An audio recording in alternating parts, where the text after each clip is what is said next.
welcome to Sparkle Hearts and Glitter Globs. My name is Haley, and I am the creator of this blog, which is intended to be a, resource and an inspiration to other individuals in the character entertainment community. So, something I'm really excited and passionate about lately, especially, has been social media. So, I have a background in graphic design, and we obviously learn a lot about social media platforms in school. And so, I feel like I have a little bit of a competitive edge when it comes to social media. And what I love so much about it is that it's a challenge. It's always changing, morphing. Customers learn to react in different ways. Different things get them excited. Whatever's happening in the community, in the world, might impact the way they interact with your page. So there's kind of this, social, psychological background to learning how to run a successful social media bit campaign. And so it's something I'm really excited about. And so I sat down and I thought, well, how can I talk about social media? And I came up with a 10-part series that I'm really excited about. So I'm going to try to get at you guys at least once a week. 10 parts is a lot to get through over 10 weeks. So I'm probably going to intermingle other content for you so you don't get bored. But today I'm going to be talking a little bit about just how to get started out. So for those of you who have remarked that you are either branching out on your own and starting a new business, or maybe you did just start, this will be particularly beneficial, I hope, for you. But if you're a more well-established business, you might take away some things from this. If you're just starting out, I would recommend that you start out with Facebook and Instagram. Right off the bat, those are the great ones to go to. Now, before you set anything up online, the most important thing is to pick a great name. And once you've picked a name and you start advertising that name to clients, you're kind of stuck with that. So, give it some long, hard thought. Do research. Make sure you're not choosing a name that is the name of a company that's already in your area. So try to come up with something unique. And there's more reason to that, obviously, than just social media. You want great brand recognition, and you don't want people to confuse you with another business. I frequently get calls, not as much anymore, but I used to frequently get calls from people in Georgia, because apparently there used to be a Wish Upon a Star parties in Georgia, and they closed. And so when people were looking it up, it was coming to my information, and they were giving me a call.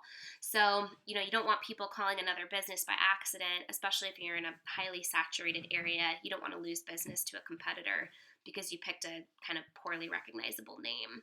But when you're thinking about it, also think about something that's unique enough that you can create an easy to tag handle on Instagram. So learn from my mistake. Wish Upon a Star Events was apparently already taken on Instagram, although the account doesn't exist out there. So our name is wish_upon_a_events. And the unfortunate thing about that is it's annoying to tag. If people are going to tag our business, they have to go, it's hard to type. And it's also hard to search for. So when we put out, hey, follow us on Instagram, it's not the easiest thing to look for. So my recommendation would be to try to pick something that you can create an easy Instagram handle for. Once you've chosen a name, you're going to want to go out to these respective social media sites and set up your account. Setting up an Instagram account is super easy, and you'll want to set it up as a business account, but you can't do that, I don't believe, until you have created your Facebook page. So you can create your Instagram, go back and create your Facebook page, and then you're going to want to go into Instagram and convert your Instagram to a business Instagram. This allows on your profile, if you have set yourself up as a business Instagram, it'll have a contact button, so people can select that and it will contact, you can get directions, call, or email. So that's really important, I think, is to set it up as a business page. Plus, I believe you get like some kind of something that shows that you're verified. To set up a Facebook page, you're going to go to facebook.com. And you're going to go create a page. So it's down at the bottom on the left-hand side. You probably want to do this on the computer. So you'll do create page, and then you're going to want to choose a type of page, which for you will be a local business or place.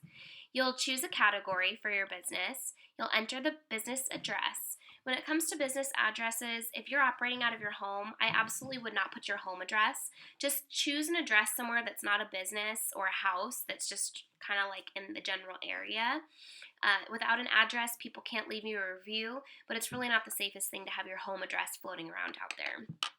You could even choose like wherever it is that you work or something like that, and put your phone number in, and then you'll hit get started. And you'll go through and you're going to want to fill out all of the content. Be sure to fill out everything. There's lots of sections to fill out, and you're going to want to really put as much information as absolutely possible in here. So under, the about section, really fill that out really well. Make sure that you have the proper address, the proper phone number, and that your Instagram handle is there as well. Go through and put in hours, a price range, when your business has opened, put something under the story, a little bit of information about you. There's also milestones, which are really cool, just a fun thing to feature on your page. I actually don't use them a lot, but fill out all of the information that you can. And that'll bring us down to content. You do not want to invite anybody to your pages, to your Instagram or to your Facebook page, until you have put some content out there. You don't want your page to look dead, and you don't want to look inexperienced.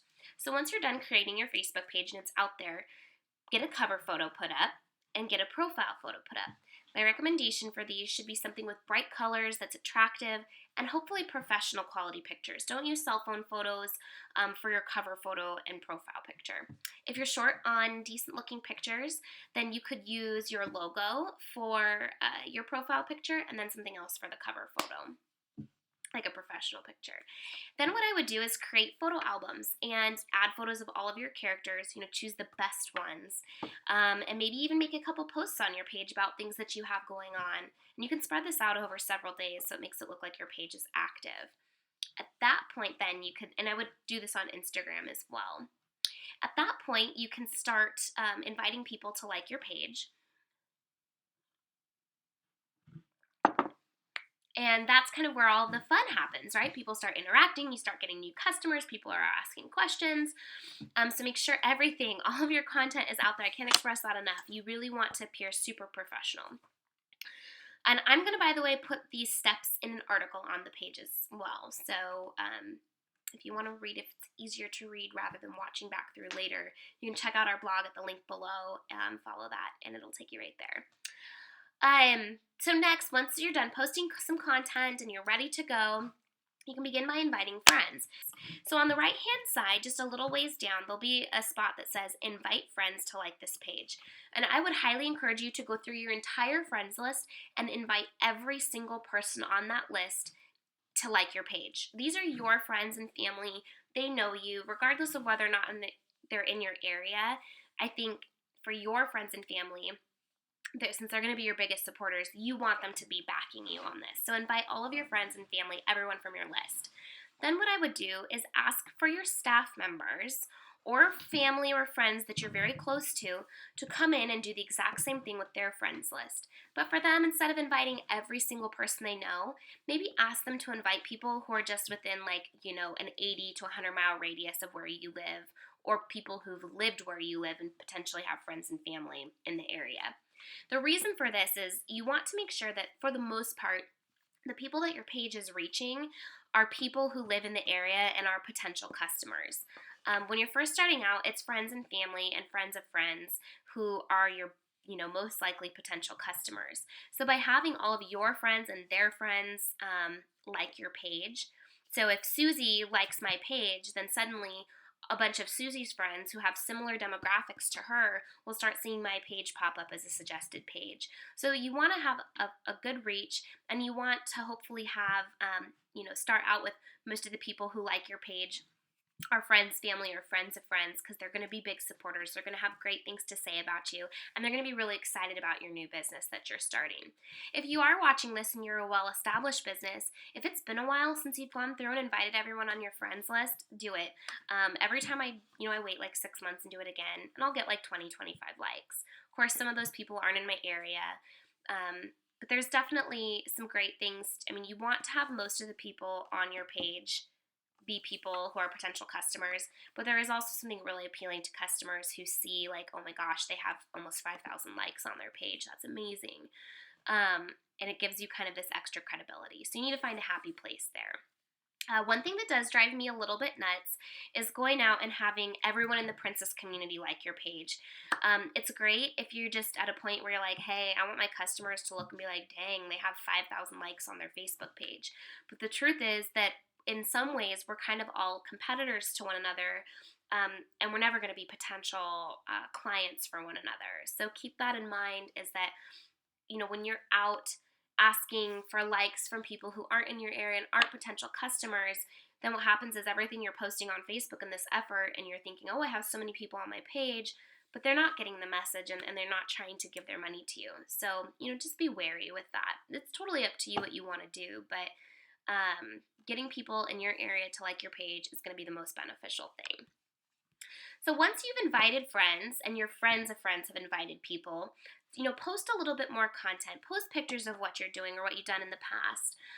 There's an article that I just posted about scheduling posts on Facebook, but if you're new, and Instagram, but if you're new to the whole game, kind of my rule of thumb is to post 4 times a week. And there's an amazing scheduling tool in Facebook, so you can actually schedule your posts. If you're short on time like I am, you can sit down on Sunday night and you can schedule out 4 posts for the week. You select the date, time, and put all the content in, and then Facebook will post it for you at the time that you selected. It's an amazing tool, and I definitely recommend using it right off the bat. It'll help you stay organized, it'll help make your life so much more sane, and it'll help you navigate social media a little bit better, because when you get on social media, like Facebook, Instagram, you won't be wasting your time trying to come up with content to post. You can respond to clients, you can check out what your competition's doing, stuff like that. So post some content and get people excited about the things that you're posting.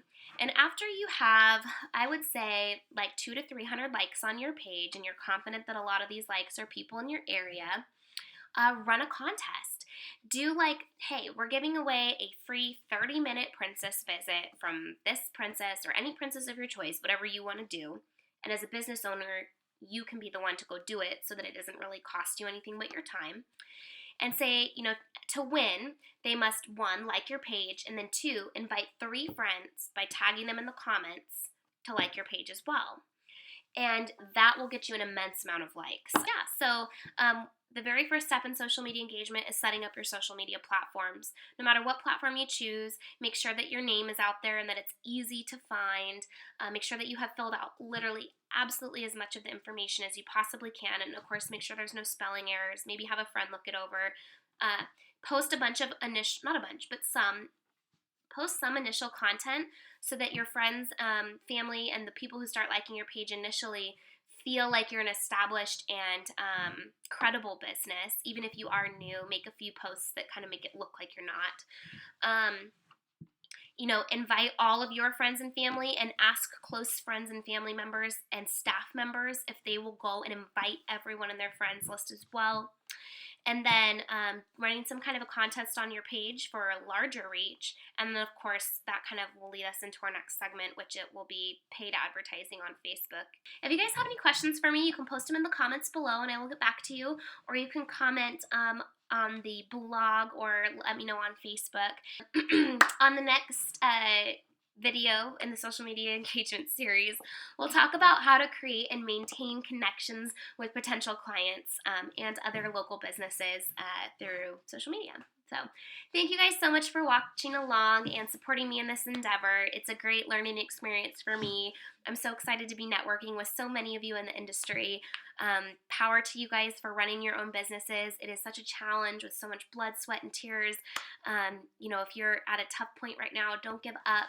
And if there's any kind of topic that you want to cover or something that you want to see, please let me know. If I am not an expert, which I'm not in most topics, but if I'm not an expert or don't know something on the subject, I will find somebody who does. So much love, hugs, and kisses.